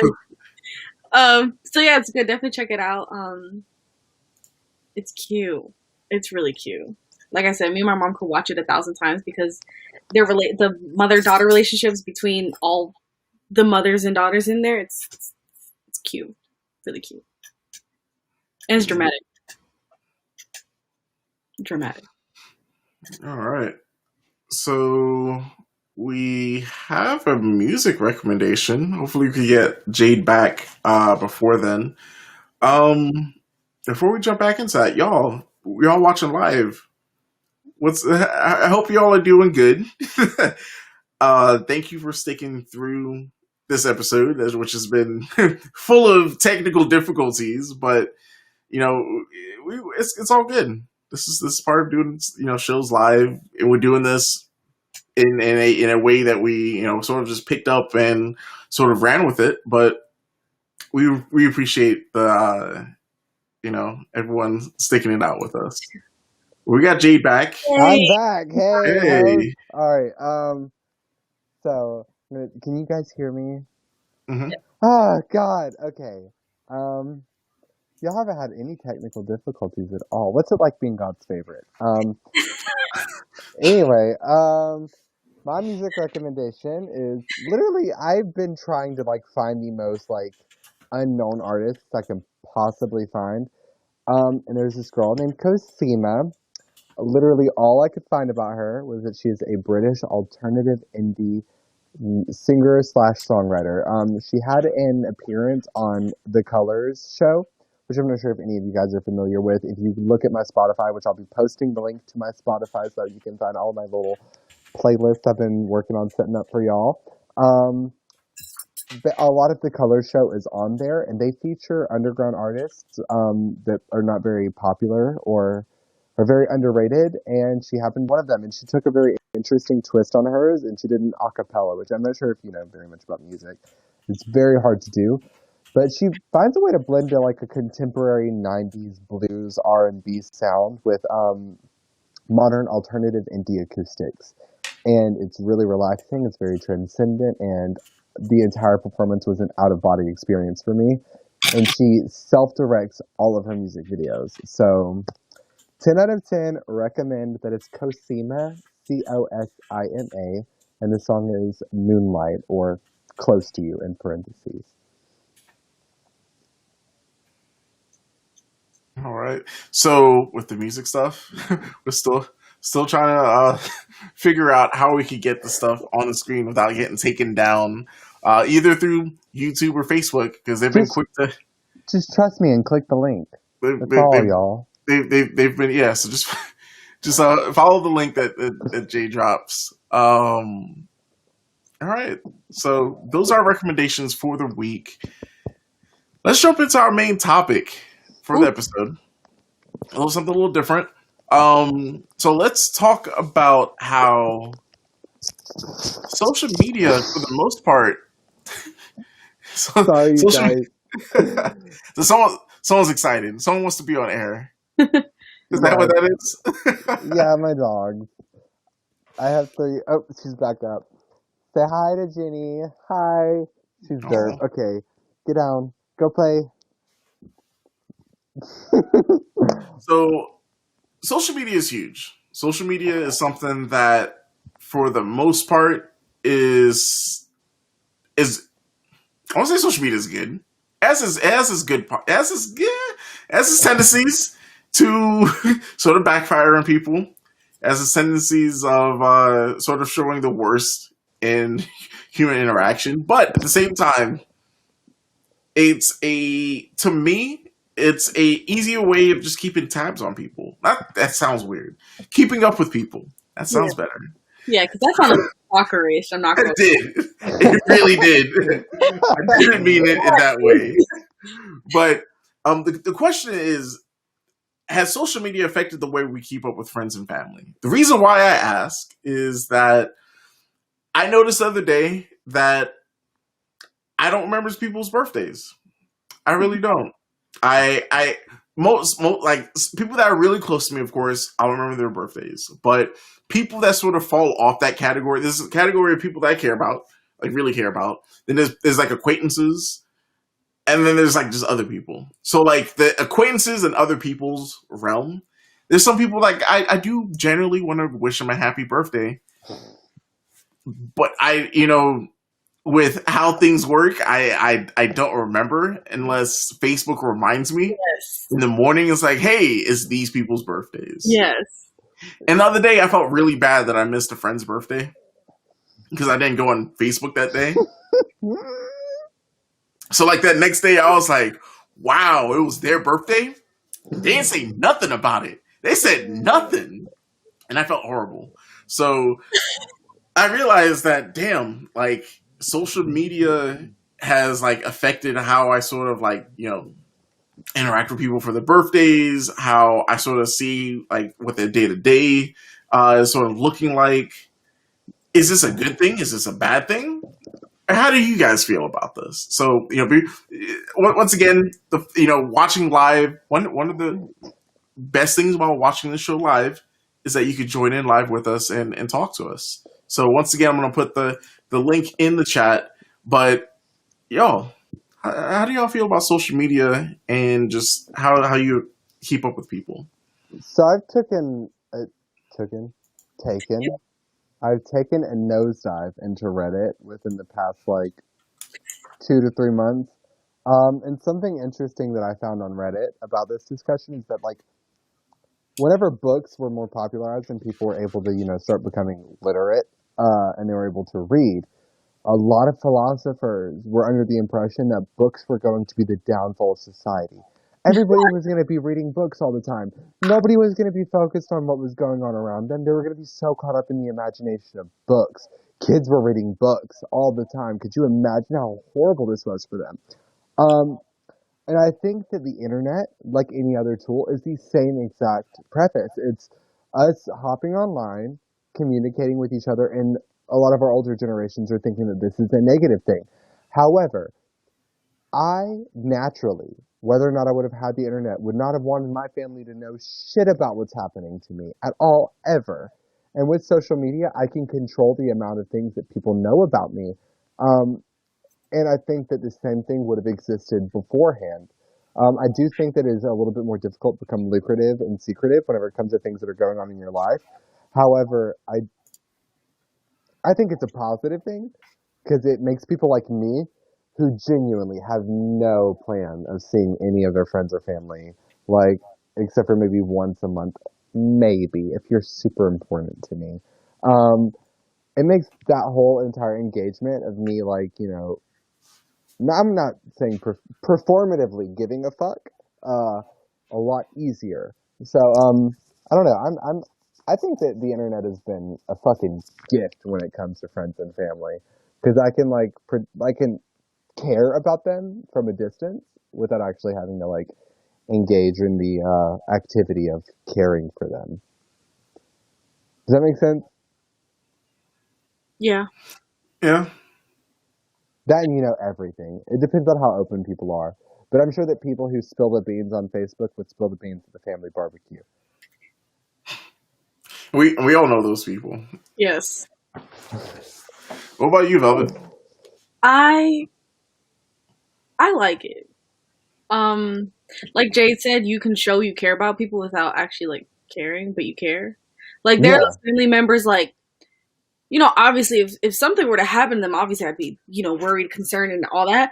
But like I don't want to talk to you every day. I don't want to on the phone. I don't want to like hang out. I don't want to like catch up over some coffee. I'll just read whatever you got going on Facebook. And if it's important enough, I'll call you. I'll text you. I'll send you a WhatsApp. But I love it. Well, there is also, on the other hand, there is a downside to it at the same time because, like, if people see you, I've had to turn my active notification off completely because people are under the assumption that just because I'm active, I'm free. And even just if I'm just scrolling through memes on Facebook, that's my free time. That's not yours. Um, and I think social media has like limited the amount of free time we actually have because people are especially demanding of like anytime they see that green bubble because they're like, oh, they're not doing shit. They're on Facebook. Hmm. Um, so I do think that it's caused people to be more invasive, but at the same time, you could control that if you just post less. Damn it. Yeah, I mean, so was it a dang? It's already been like more than a month, but January essentially. Well, January and like half of January, early part of February, I pretty much took like a social media cleanse. Yes. Like, Proud of you, BB. thank you, thank you. It was hard. It really was. Like that first like week, it was interesting seeing how many times I grabbed my phone just to like. I Put think it you was just through a it. habit. Yeah, it was just a habit of like just what am I checking? Checking a feed of like that of stuff that has nothing to do with me half the Hmm. time, and sort of like freeing myself of that for a while. Seeing how I saw two things. I saw that social media, a lot of people overshare on social media, like super overshare, and you sort of get to know like the truths, like the inner workings of them. Because how some people say there's a social media you, and then there's the actual you. I Hmm. feel like I know for some people there's like a night and day difference, but I feel like to me I feel like their social media self is like the true them. I'm such a bad bitch online. Like, I'm not gonna lie. Like, on online, I'm a baddie. In person, if you raise your voice at me, I'm gonna cry. Like, so I don't know. The internet's been an interesting thing, but like, yeah, jumping online and looking at like, I have a very, very, very big problem with that. Like, I'll post a picture, and I am clinging to my phone for the next like 8 to 12 hours, like making sure that I'm reading skimming through the comments, making sure that people are saying like nice shit, deleting shit so people aren't arguing over my stuff, like controlling who's seeing it, controlling who's sharing it, like literally, if I post anything, it's anxiety inducing because it's in between like family and friends. And having those worlds mix is fucking stressful, especially when you post the shit that I post. Mm. So why do you feel like you have to sort of moderate your comment section? I sent Velvet a couple of screenshots the other day. But like I was asking for mental health tips, right? And someone was like, between the first 15 minutes of it being up, people were commenting. I was asking for tips for depression and for tips for calming down anxiety, and people were like, "You should just kill yourself. There's no chance of fixing it at all. You should just give up. Maybe you should try not being a shitty person. Maybe it's because you're a tranny." Like, and I know that people who care about me are gonna see these things, like my friends and family, and they're gonna launch back. You know what I mean? But you couldn't take your friends and family to high school with you. You couldn't take your friends and family out in public with you all the time for them to protect you whenever people are attacking you like that. So the internet has definitely blended the worlds of friends and family. So you can't really keep those that like relationship at bay. You know what I mean? So I oftentimes get like a little bit of extra stress whenever I post anything at all, because I feel like I have to make sure that people are not commenting hateful things, and if they are, people who are my friends and people who do care about me have not seen them yet, so that they don't have to argue. Which I know that it's coming from a positive place, but it just perpetuates a lot more anxiety and a lot more, and it's feeding more into what that troll is posting in the first place. So every time I post anything about like a picture or about an update on my life, it's Russian roulette. And I don't think that that's anything that anyone outside of the 21st century has ever had to deal with. It's not. Yeah, I don't think this is something that, like, as a society, we're learning how to deal with. Um, and I guess like my recommendation on that, which I feel like this is like how I would handle that. But Jade, babe, there's a block button. Period. Yeah, and I mean that's the thing. Like I block people on a daily basis, but something I'm wanting to try to like do some type of social experiment to kind of see if my experience is reflective to the average woman, or if my reflection or my experience is reflective to the average person. Because a lot of times, whenever we have like these discussions about social views and everything, my perception is so warped just because I come from the trans community. Um, but there's been people who have gone crazy enough to post pictures of their private parts on my comments in my pictures. Um, people who are, yeah, people who are posting like very descriptive things that they would do if they were in the same vicinity as me. Just a lot of lewd content on my comment section. Um, and yeah, deleting them, blocking them, stuff like that works. It's fine. But it's like an endless supply. It's like a geyser of transphobia and sexism and misogyny all the time on my comments. So it makes my engagements with family on my social media really fucking awkward. Because it's like, I'll post a picture and grandma comments, "You're such a lovely young lady." And then Derek, whatever, comments, "I would love to be in the shower with you right now." And it's like, well, how do you engage in the same sentence with the two of those people? You know what I mean? How do you like, my grandma just saw you say what you just said to me, and you still clicked post. Um, so no, I don't think like when Grandma Irving is at the fucking cookout that she's gonna hear some random ass stranger at the corner store hooting and hollering at you. But when you're online, that is the situation. Grandma Irving is seeing the guy at the corner store holler at you. Um, so yeah, I mean, but it's whatever. It is what it is. I guess all exposure is good exposure. Hair flip. That I don't have. I love that.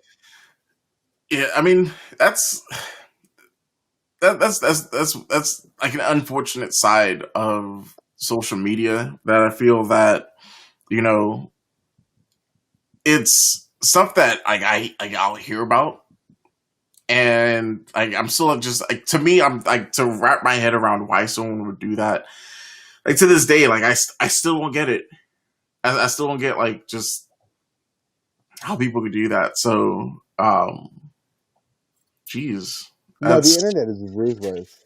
Like yeah. I'll post pictures of myself and like people will comment on it, "Grow out your hair." People comment on it, "You should do this and that to your appearance to make yourself more passable."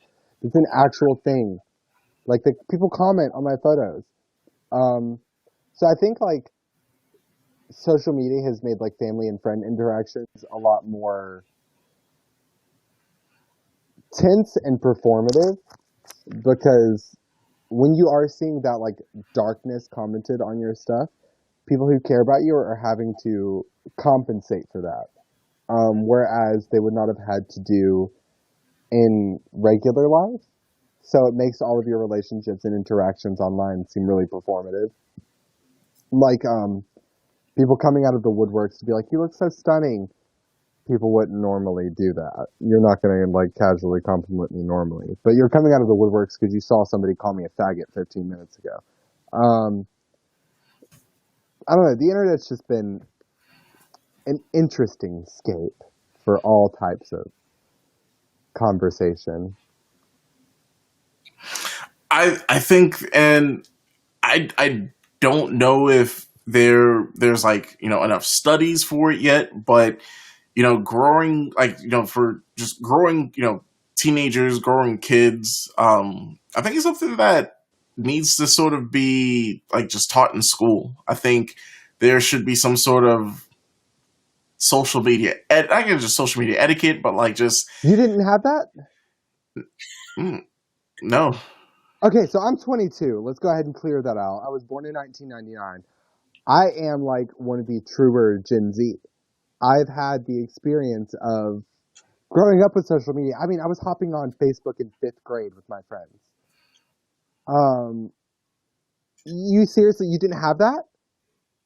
We had seminars where we would be all packed into the gym, and Miss Busby, fuck you, she would be in the gym, her and all her caucasity, and I can't, that's a different story for a different day, but that bitch is racist.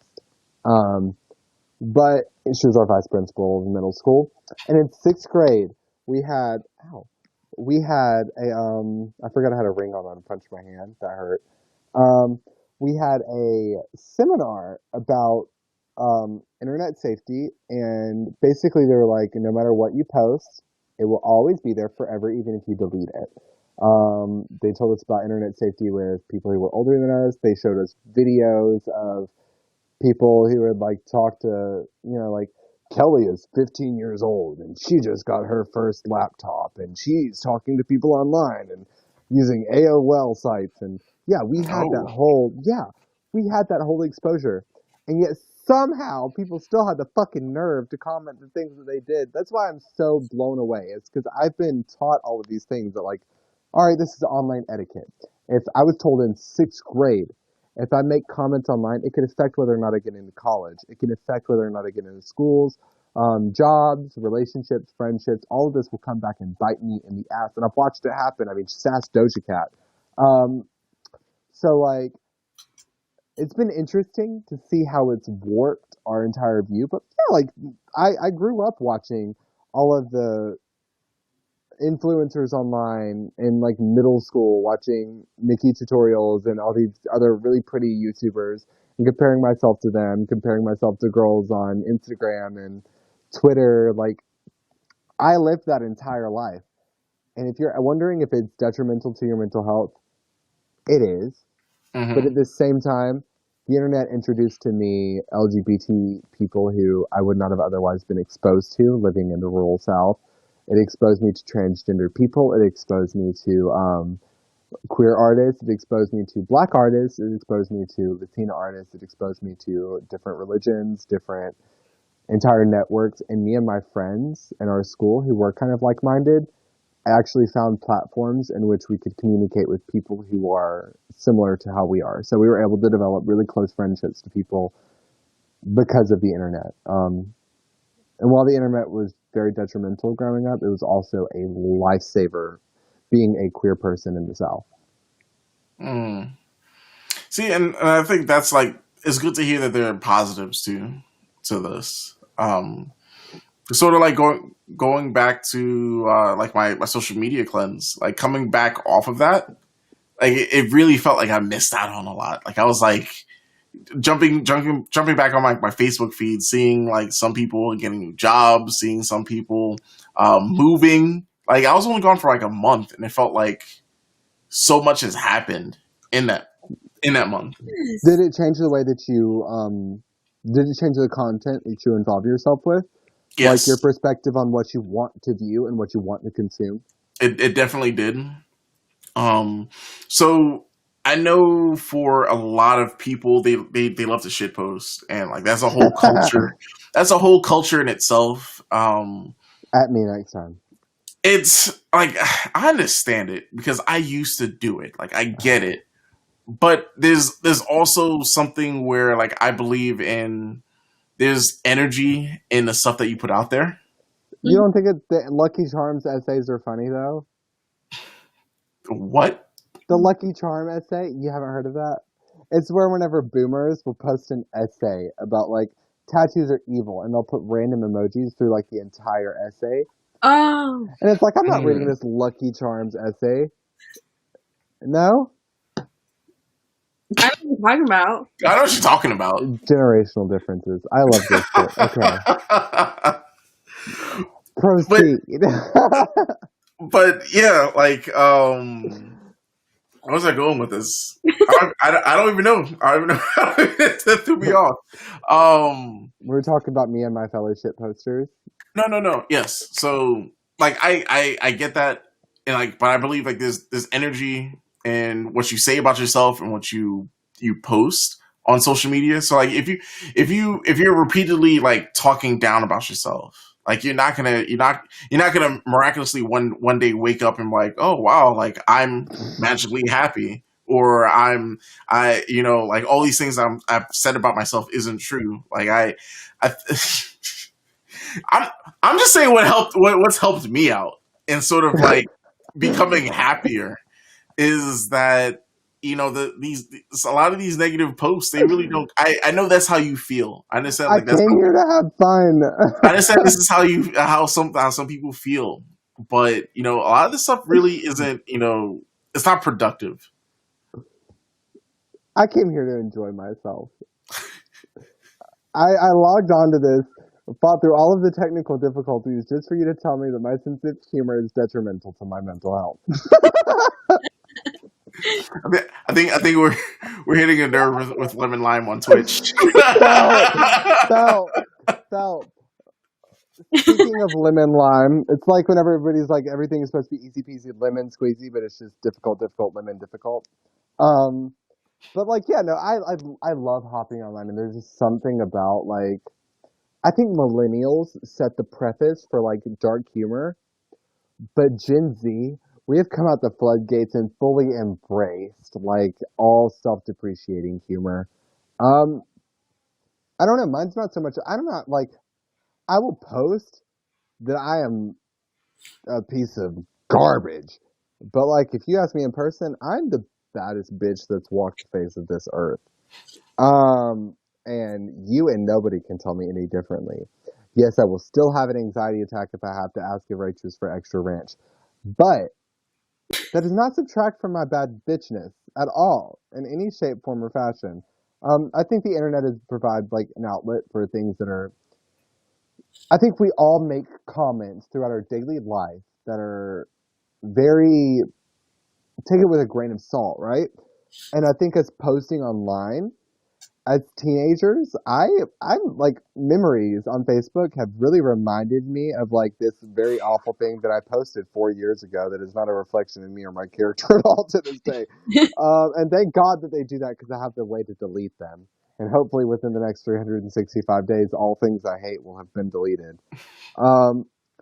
But like those casual comments of the day that I make, I don't think they're reflective of how I actually feel. And you're probably right; they do carry weight of my mental health. However, I think it's nice to see that there's an entire congregation of people who are gonna like laugh, react my comments about hoping that I'll get hit by a bus so I can avoid work that day. And it's nice to know that there are other people out there that think just as detrimentally as I do. Um, but I don't know. It's very complex. I think our generation has ended up more complex because of social media. Is it complex because I think it's complex because there's so much information. It's information overload. Like it's Yeah. back in the day, when people would have like friends groups, friend circles, it's something where to keep up with people, yes, you would have to go out for lunch. You would have to like meet up with them. That's when you got filled in on like what happened. Nowadays, that experience of, okay, this is something that happened to me at work is that times 1,000, or depending on how many people you have on your friends list. Mm-hmm.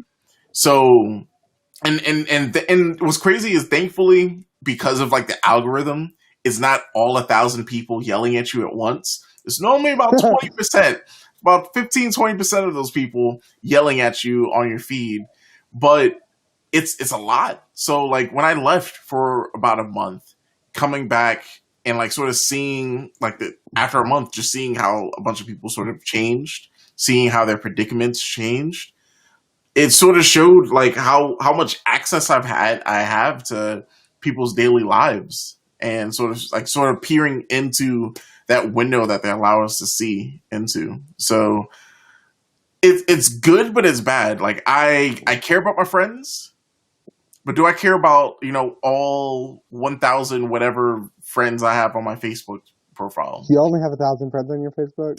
Listen, I'm 65 people away from hitting my 5,000 limit. Girl, catch up. Not catch up.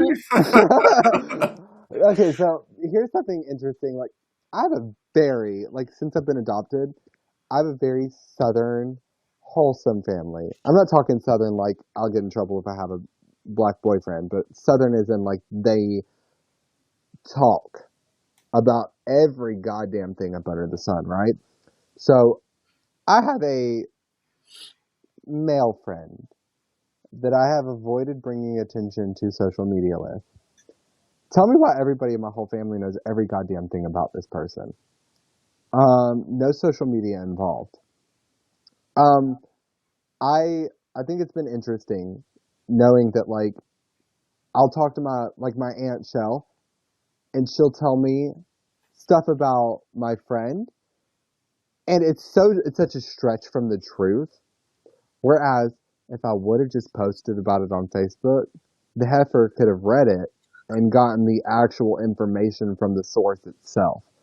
And I think that's another way that social media has changed the way that we speak to each other. Is that like instead of playing a game of telephone with me, my cousins, my grandma, and my aunt, you can just log on and click on my freaking profile and you'll see it your freaking self. But, it's what social media is for. You can hear it from me, my platform, my page. Dude, I'm relating to Jade way too much. I'm a relatable person. It's the mental illness.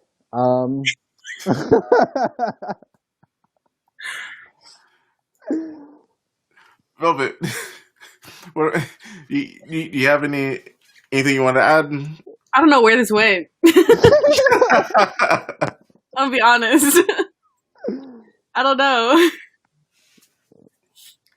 So Shayla said, well, I guess I'm trash because I have like 600. So here's a good point. Shayla doesn't accept everyone. How do you guys feel about? Well, I think it's all right. So, Jay, do you accept everybody? Everybody. Jade! No, it's like you, Katya Zamolochikova, like from somewhere Russia, who I do not know. Sure, we have 3 mutual friends. Become my lifelong companion on social media. I genuinely, well, I guess it's because I didn't connect to anybody in rural Pike. Everybody who I knew was either a racist or a homophobe. Why would I want them on my Facebook? And it's going to make me feel like shit to only see 6 people I know on social media. And I'm like, these 6 people within the 7,000 people that live in my city are people I like. Wow, how redeeming. So yeah, I'm perfectly fine with like clicking accept. Like my first connection of like community was on an AOL platform on MySpace in 4th grade. It was, oh God, this is so embarrassing. It was a page called Bands with a Z, letter N, stuff with 3 Fs. So it was just like Black Veil Brides and Pierce the Veil. Oh, God. Um, and it was like, but that's the thing. Like, I was so lonely and depressed, and I would log on there, and there would be other kids who were like lonely and depressed, and I did not know anything about these people. But the fact that there were other kids out there whose parents were homophobic, whose parents were religiously suppressive and socially suppressive, and I was able to relate to these individuals online. And it wasn't the fact that I knew who they were, I knew nothing about their life, but somehow I felt more vulnerable and seen than I had ever felt in like person with anyone.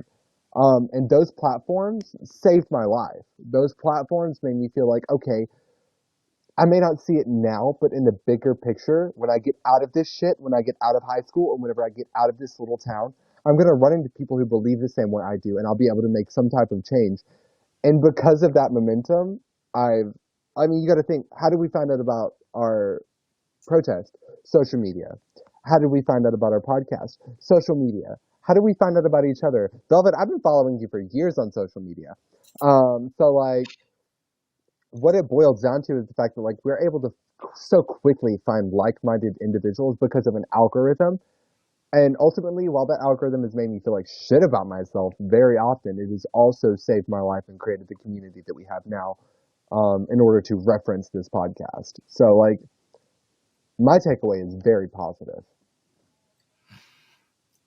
I think for me, my takeaway is that there are positives. You brought up, some very good positives, but at the same time, I feel like humans, we weren't built to entertain thousands of people.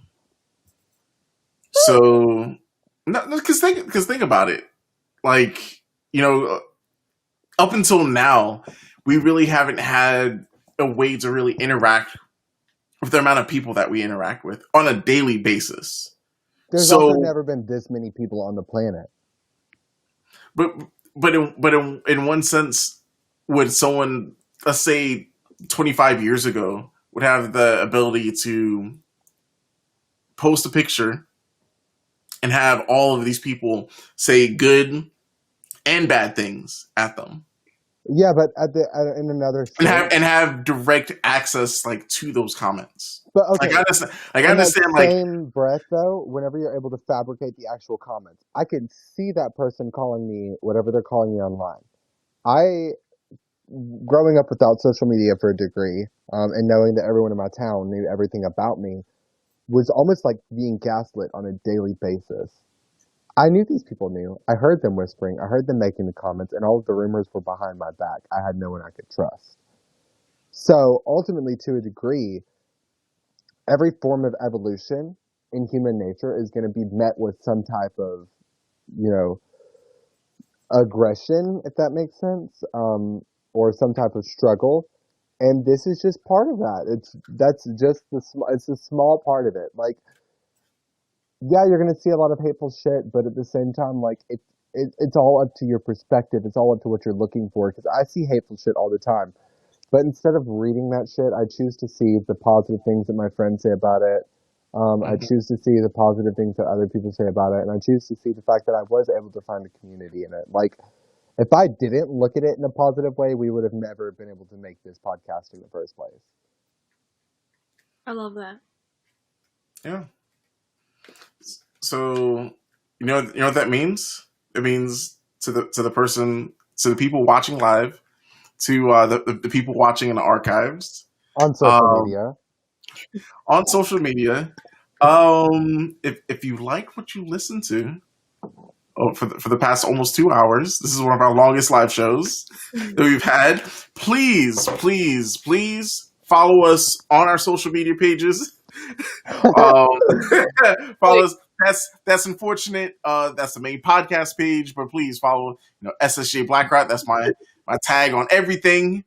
Velvet Isabel X is Velvet on Instagram, and Jade is confused. That's her on Instagram. We love having these talks, but we also love hearing from you too. So please, if there's anything you want to hear us talk about, message us, comment, all of that. Shout out to Shayla. Some of the things that we talk about, some of the topics that we bring up in the news, the things that she sees on social media and shares with me. So, definitely want to shout that out. And like I said, if you want one of the highest honors on That's Unfortunate, which is a shout out, you got to do stuff like that. Let's interact. So, with that, we are signing out for another week. This is episode 11. We appreciate you guys tuning in. And we will catch you guys same time next week on Facebook, YouTube, and Twitch on That's Unfortunate. We'll catch you next time. Thanks, you guys. All right. Charlie XDO, welcome back to my channel. Thank you guys for watching. and we're done. Peace. Have a great